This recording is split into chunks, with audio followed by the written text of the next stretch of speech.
What's up, guys? This is Vic from Drop Spotlight. We're here at Comic-Con at home virtually. And speaking of virtually, I'm here with writer Jeremy Holt as well as artist Elizabeth Beals to talk about Virtually Yours.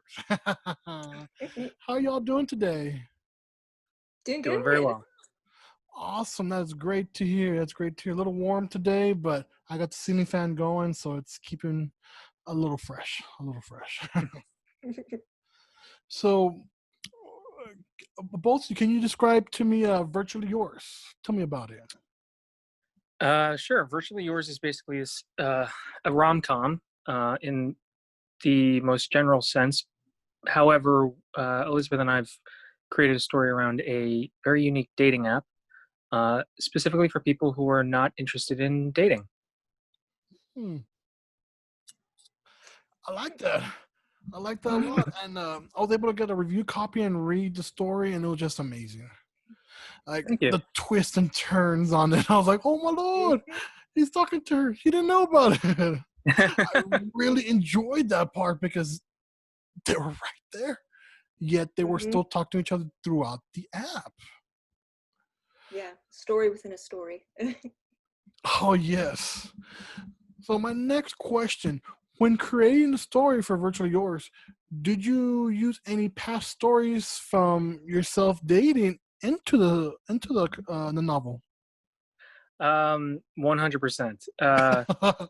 I'd say that the idea stemmed from my rather extensive experience of online dating that goes back as far as 2005.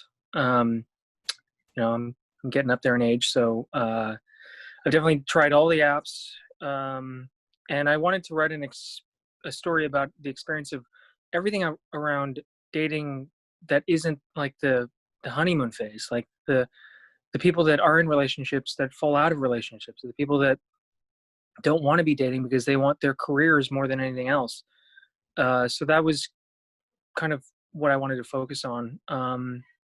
And yeah, I knew that I wanted to set in New York City, and I've known Elizabeth since 2014, and I knew, honestly, if anyone was going to bring New York City to life, it was going to be her. Oh, yes. She did as well.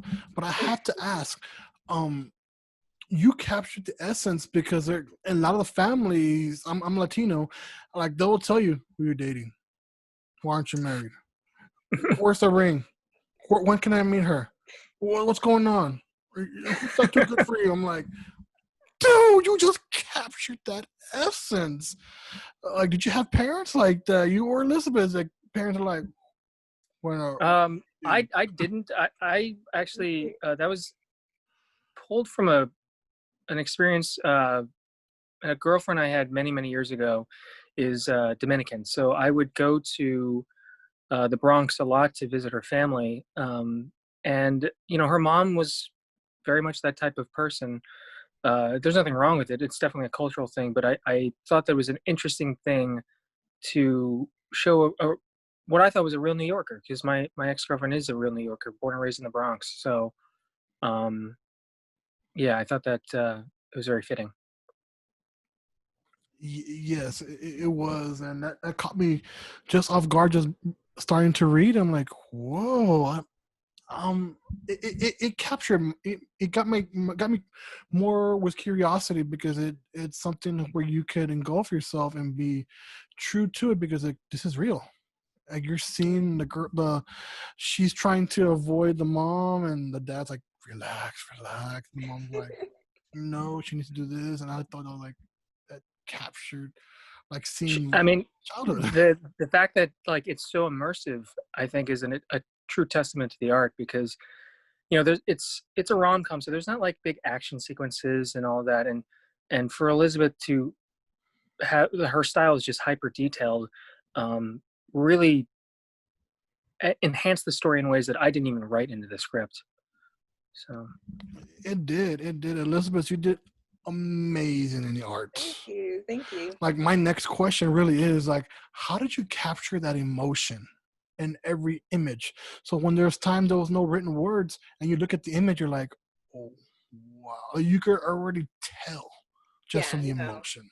just body language and facial expressions are just like a big thing, and I definitely had to be conscious of that, especially with the subtleties of this story and everything. So it was a lot of like Google searching, like how am I going to get this? And then ultimately it was really photo booth, just like making faces at myself or something. And I'll just be like, okay, let's do that. Let's flip it. And then just, yeah. So Try I again. use myself as a reference for just a few of those things. Well, I enjoyed that part just because we'll go to the pages mostly with Max and learning more about his childhood, because of the early movie, and then you'll see the pain, the suffer. Like even if he had his hand in his pocket, he was not looking. You could just feel it by just looking at that page, and that caught me off guard. I was like, whoa, like let me reread this again. Let me get that feel again. And Elizabeth, you did Mhm. an amazing job. Amazing job. My next question will be, what do you want fans to know that may not realize when they're reading Virtually Yours? Oh, that's an interesting question. I guess it depends if the readers are fans of romantic comedies. Yeah. I'd like them to read it and feel satisfied that they read a romantic comedy, but also notice that it doesn't follow the typical narrative of a rom-com. It's not cookie cut. It's not this super happy ending. I certainly did not want to promote, and Elizabeth and I talked about this, promote the idea that love wins all. Like it's a fantasy. And I didn't want to tell that fantasy. I wanted to tell a more grounded, real story. So hopefully that's what people take away from it. Mm-hmm. I like that, and you gave not only the two characters their background, but their best friends, like Mac's best friend, the comic book owner, like, and also her best friend is the bartender. Like you gave them stories there, so you can relate to them when they're feeling like they're very protective of their friends. Yeah. And you'll see why throughout the story when you read it. It's just I loved it. It's really cool. Well, I really dig it. You guys did an amazing job. very flattered. And the last question, where can our fans find you on social media to keep in touch with what else you guys are doing? Go ahead, Elizabeth. Okay. If you're looking for updates on our book, we'll both be promoting that, but we also have set accounts for the book as well. So we have, what is it? Is it? So with Twitter and Instagram? Yeah. Okay, so I'm trying to get the handles correct. VY Twitter, Comic. Twitter is VY Twitter. Comic. Yeah. And then Virtually Yours Comic on Instagram. Correct. And so you can see updates we post. I should say Elizabeth is handling most of that, posting interviews and reviews and just anything surrounding the book.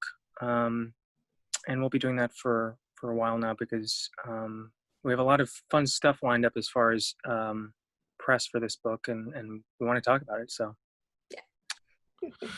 Well, that's great to hear, especially for Comic-Con at home. Everyone's at home and they can have something to read virtually. I'm just throwing it out there virtually. Yeah, so guys, check it out. Check out Virtually Yours on Comixology. Pick up a copy and read it. Thank you both for taking time out of your day to talk to us about this. Yeah, of course. Awesome. Well, guys, this is Vic from Drop the Spotlight. We'll see you at the cons.